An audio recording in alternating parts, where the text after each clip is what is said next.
우리 사도신경으로 하나님께 예배드리겠습니다.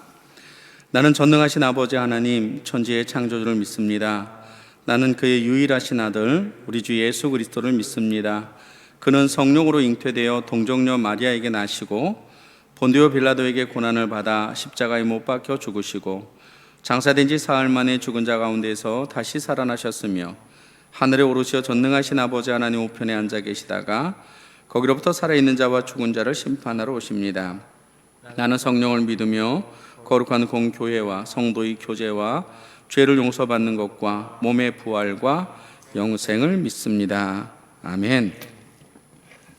찬송가 299장 찬송하겠습니다. 찬송가 299장입니다.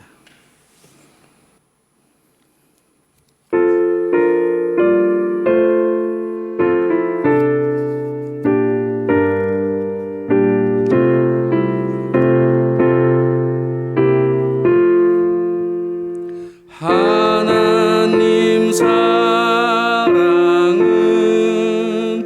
온전한 참 사랑 내 맘에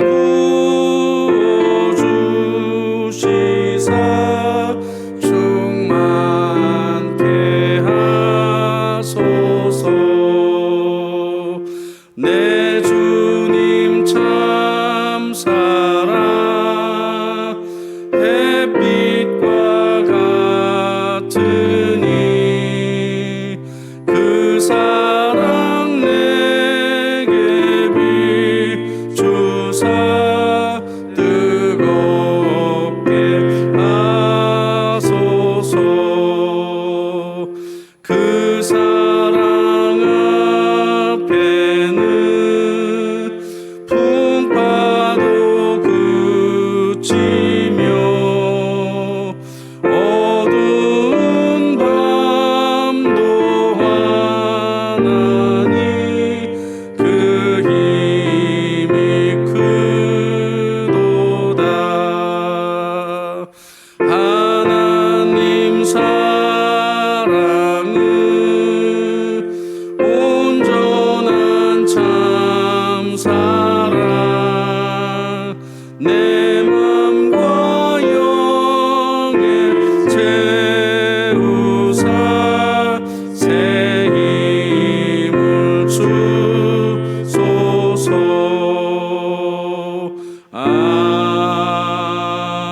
아멘. 이 시간 함께 기도 한번 할까요? 주님, 우리의 마음에 새 힘을 하나님 허락하여 주셔서 어떠한 어려움 속에서도 이길 수 있도록 사단의 미혹에서도 우리가 승리할 수 있도록 하나님 도와주시옵소서. 기도합시다. 전능하신 아버지, 우리를 사랑하시는 아버지 하나님, 이 땅을 살아가는 우리의 인생을 지극히 사랑하셔서 예수 그리스도를 십자가에 아낌없이 내어주시고 우리를 위하여서 성령을 보내주시며 인도하여 주신 아버지 하나님, 시대가 어둡고 암울한 가운데 우리들이 많은 어려움 속에 있음을 주님 고백합니다. 그럼에도 불구하고 낙심하지 않게 하시고 지금까지 여기까지 인도하신 아버지 하나님 붙잡고 믿음으로 살 수 있도록 새 힘을 더하여 주시는 아버지 하나님 붙잡고 승리할 수 있도록 하나님 도와 주시옵소서. 전능하신 아버지 감사합니다. 주의 사랑이 얼마나 큰지 이 땅을 살아가는 우리의 인생에 우리의 마음과 우리의 영의 새 힘이 하나님으로부터 옴을 믿습니다. 오늘도 성령의 음성을 따라 승리하게 하시고 주의 인도하심을 소망하며 살 수 있도록 하나님 도와주시옵소서. 주의 은혜가 가득할 줄로 믿고 거룩하신 예수님 이름으로 감사하며 기도합니다. 아멘. 오늘은 요한계시록 13장 1절에서 10절까지 보겠습니다. 요한계시록 13장 1절에서 10절까지 보겠습니다. 1절. 내가 보니 바다에서 한 짐승이 나오는데 뿔이 열이요 머리가 일곱이라. 그 뿔에는 열 왕관이 있고 그 머리들에는 신성모독이라 하는 이름들이 있더라. 내가 본 짐승은 표범과 비슷하고 그 발은 곰의 발과 같고 그 입은 사자의 입 같은데 용이 자기의 능력과 보좌와 그 권세를 그에게 주었더라.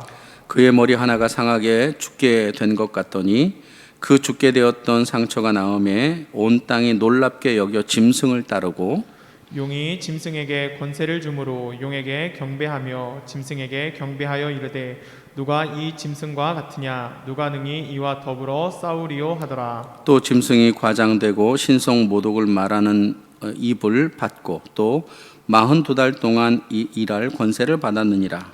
짐승이 입을 벌려 하나님을 향하여 비방하되 그의 이름과 그의 장막 그 하늘에 사는 자들을 비방하더라.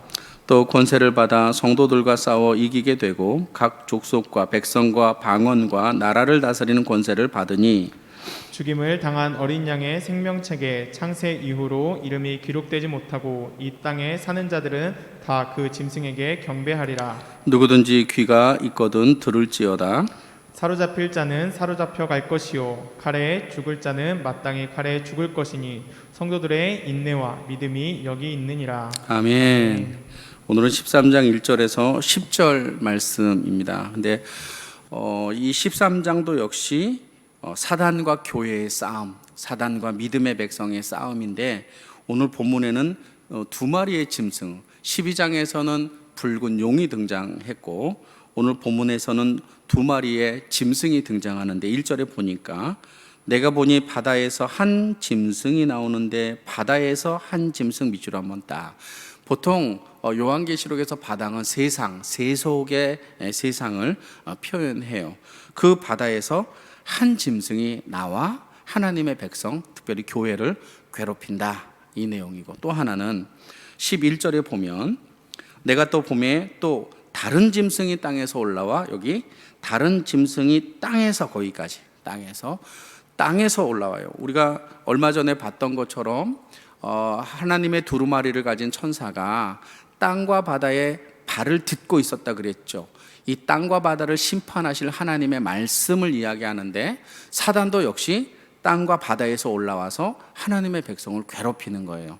오늘 본문 1절에서 10절은 교회를 위협하는 사탄 두 번째로 바다의 짐승에 대해서 한번 여러분과 함께 나눠보려고 합니다.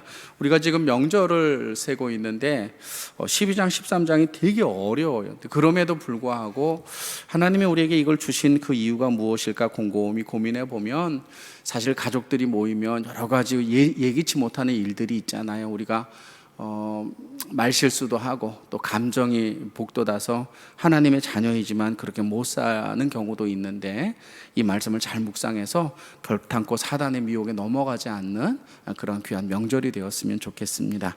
오늘 본문 1절에서 10절 교회를 위협하는 사탄 두 번째, 첫 번째는 사탄은 미혹의 영이라는 거예요. 사탄은 우리가 사단을 쉽게 생각하지만 사단은 지략이 우리보다도 뛰어납니다. 그래서 아담과 하와를 넉다운 시킨 것이죠. 우리가 믿습니다 하면 사단을 이길 것 같지만 믿습니다 하는 그 속에서도 우리가 사단에게 넘어갈 수 있어요. 그 친구들의 계략이 대단하기 때문에 그래요. 오늘 본문 2절에 보면 내가 본 짐승은 표범과 비슷하고 그 발은 곰의 발과 같고 그 입은 사자의 입과 같은데 용이 자기의 능력과 보좌와 큰 권세를 그에게 주었더라. 이렇게 혹시 시간이 나는 사람이 있으면 다니엘서 2장, 7장, 8장 여기 읽어보면 거기에 등장하는 표범, 사자, 곰 이게 뭘 말하는지가 이렇게 기록되어 있어요. 한번 시간 나시는 분들 한번 보세요. 어쨌든 간에 그런 권세를 가진 자가 등장했습니다. 3절에 보니까 그의 머리 하나가 상하여 죽게 된 것 같더니 그 죽게 됐던 상처가 나음에 온 땅이 놀랍게 여겨 짐승을 따르고 밑줄 한번 그어보실래요? 마지막 때가 되면 말씀을 따르는 것이 아니라 사람들이 기사와 표적을 따른다고 주님 말씀하셔서 신명기에서도 말씀이 되어 있죠.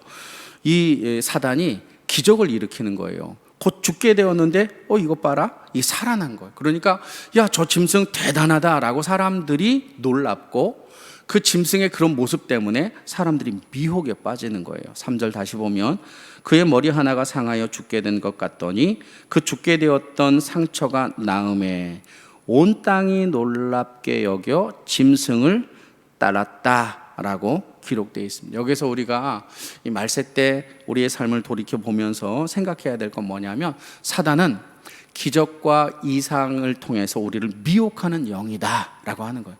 이 미혹에 넘어가지 않도록 우리가 우리 자신을 잘 지킬 필요가 있겠다. 이게 첫 번째입니다. 두 번째는 오늘 본문 6절에 보면 이렇게 돼.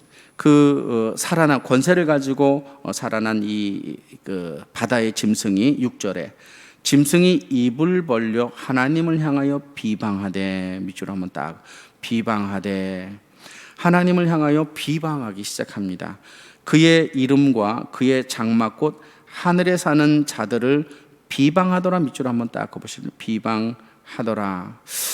여러분, 우리가 이 땅을 살아갈 때 사단에게 쉽게 넘어갈 수 있는 것 중에 하나가 우리의 입으로 그 누군가를 비방할 때 사단이 그 틈을 타고 들어온다라고 하는 거죠. 하나님의 백성이 비방하지 않을 수 있을까? 저도 자신할 수는 없어요. 우리도 우리의 마음에 들지 않는 사람들, 또 나를 힘들게 하는 사람들이 분명히 있기는 하지만 하나님이 우리에게 입을 주신 것은 하나님을 찬양하라고 분명히 우리 목적으로 주셨는데, 우리의 입을 하나님을 찬양하거나 또 하나님의 덕을 세우는 데 쓰지 않고 미혹의 영이었던 사단에게 넘어가서 비방하는 자의 삶을 살 수도 있어요. 따라서 우리가 두 번째로 생각할 수 있는 이 사단의 모습, 두 번째는 비방의 영을 가지고 있는 것이 사단이다. 따라서 여러분, 그냥 내가 비방하는 것이 나의 습관이다, 또 나의 선호다, 이렇게 생각하지 말고 내가 어둠의 영 가운데 빠질 수도 있겠구나 라고 우리가 생각해야 됩니다. 처음엔 사람 비방하다가 시간이 되면 하나님도 거침없이 비방하게 되죠. 그러면 사단이 이기는 겁니다. 사단이 박수치는 거죠. 따라서 오늘 이 본문에서 사단은 미혹의 영이고 사단은 비방의 영이다 라고 표현하고 있는 것입니다. 그럼에도 불구하고 8절에 보면 그런 사단의 비방과 사단의 미혹에서도 살아남는 자가 있는 거예요. 지켜지는 자가 있는데 8절, 죽임을 당한 어린 양의 생명책에 창세 이후로 이름이 기록되지 못하고 이 땅에서 사는 자들은 다 그 짐승에게 경배한다. 그러니까 하나님의 생명책에 이름이 기록되지 않는 사람들은 미혹의 영에 빠지고 비방의 영에 빠진 건 당연하지 않겠습니까? 그런데 9절, 누구든지 귀 있거든 들을지어다. 사로잡힐 자는 사로잡힐 것이요 칼에 죽을 자는 마땅히 칼에 죽을 것이니 성도들의 인내와 믿음은 아니다 라는 뜻입니다. 성도들의 인내와 믿음은 그곳에서 우리를 지켜낼 수 있다라고 하는 거예요. 왜요? 우리는 이미 생명책에 우리의 이름이 기록되어 있고 우리가 때로 흔들리고 넘어져서 미혹의 영이나 비방의 영에 빠질 수는 있지만 우리가 다시 한번 돌이켜보고 회개하여서 하나님의 백성들은 인내와 믿음으로 이겨나갈 수가 있다라고 하는 겁니다. 따라서 세 번째, 성도는 인내와 믿음으로 사단과 맞서야 된다. 무엇과 무엇으로? 인내와 믿음으로 사단과 맞설 때 우리가 이 어둠의 권세를 이길 줄로 믿습니다. 이 시간 함께 기도 한번 합시다. 주님, 나의 입술과 또 우리가 하나님의 말씀 이외에 다른 것에 우리의 마음이 빼앗기지 않도록 믿음 생활하면서 인내하며 우리가 사단과 맞설 수 있도록 하나님 우리를 도와주시옵소서. 기도합시다. 전능하신 아버지 하나님, 바다에서 한 짐승이 나와 우리를 이적으로 미혹하고 그 입술을 통하여 하나님을 비방할 때 생명책에 기록되지 않는 자들은 다 넘어진다고 하였습니다. 짐승에게 경배한다라고 하였습니다. 그러나 하나님의 백성, 하나님의 성도는 인내와 믿음으로 이 모든 것들을 지켜나갈 수 있다라고 주님 말씀하셨사오니 우리의 삶 속에 아버지 성도와 같이 승리하는 귀한 삶을 살기에 부족함이 없도록 우리 아버지 도우시고 인도하여 주시옵소서. 전능하신 아버지 하나님 감사합니다. 말세가 깊어지면 깊어지도록 사단이 우리를 넘어뜨리려고 우리를 미혹하며 우리의 삶 가운데 찾아와 넘어뜨리려고 합니다. 또 때로는 우리의 옛 모습인 비방하는 자의 입술로 우리 또한 그렇게 비방하는 자로 살아가도록 우리를 유혹하고 넘어뜨릴 텐데, 아버지 하나님, 정말로 주님의 귀한 백성, 구원받은 귀한 백성은 믿음으로 산다라고 말씀하였습니다. 우리가 믿음으로 사단과 맞설 수 있도록 하나님 도와주셔서 오늘도 미혹의 영에, 비방의 영에 넘어지지 않는 귀한 삶을 살 수 있도록 하나님 우리를 도와주시옵소서. 주께서 함께해 주실 줄로 믿고 거룩하신 예수님 이름으로 감사하며 기도합니다. 아멘. 하늘에 계신 우리 아버지, 아버지의 이름을 거룩하게 하시며 아버지의 나라가 오게 하시며 아버지의 뜻이 하늘에서와 같이 땅에서도 이루어지게 하소서. 오늘 우리에게 일용할 양식을 주시고 우리가 우리에게 잘못한 사람을 용서해 준 것 같이 우리 죄를 용서하여 주시고 우리를 시험에 빠지지 않게 하시고 악에서 구하소서. 나라와 권능과 영광이 영원히 아버지의 것입니다. 아멘. 기도하겠습니다.